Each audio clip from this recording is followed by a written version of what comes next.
Dawna Avery here with VTTV. Welcome. Wanted to talk to you today on this leadership nugget about writing it down and recognizing the wins. So in Habakkuk 2:2 it says write the vision down, so you made it plain so people can run with it. And it's so important that when you are running after a vision, running after a goal, that you are able to have somewhere where you can go back and see your wins. So if you've wrote it down, you can actually go back and see your wins. And one of the things that we often overlook is the writing it down part. We might have said, hey, start of the new year, I have these top 3 goals, and you've just spoken them. But writing them down is super important, because then what is written, just like in the written word, comes to pass.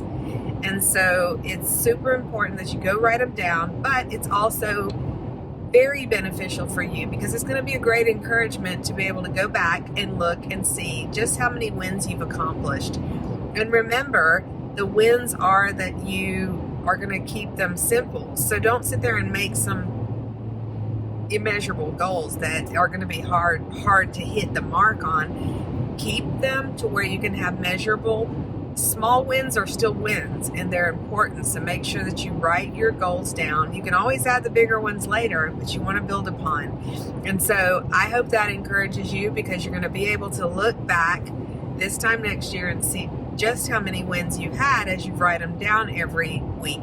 Literally, what I like to do is write them down the night before, so that when I look the end of the next day, I realize that the ones I've written down, more than half I've done. I might have not done all of them, but when you write them down, you'll realize how much more you get accomplished. So remembering that you've set those goals and being able to look back at the win, and every check off is a win. And again, it's super important, especially if you're going to be even doing that, to be able to write down your measurements. If you're trying to lose weight, then remember that it's inches. Nobody goes in and buys a 200-pound pair of pants, right?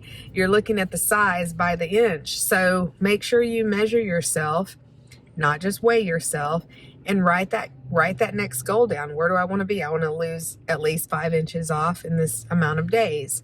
So you always put what you're wanting to accomplish and when you're wanting to accomplish it, right?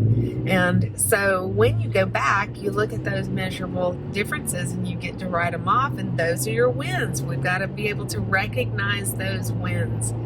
Love you guys.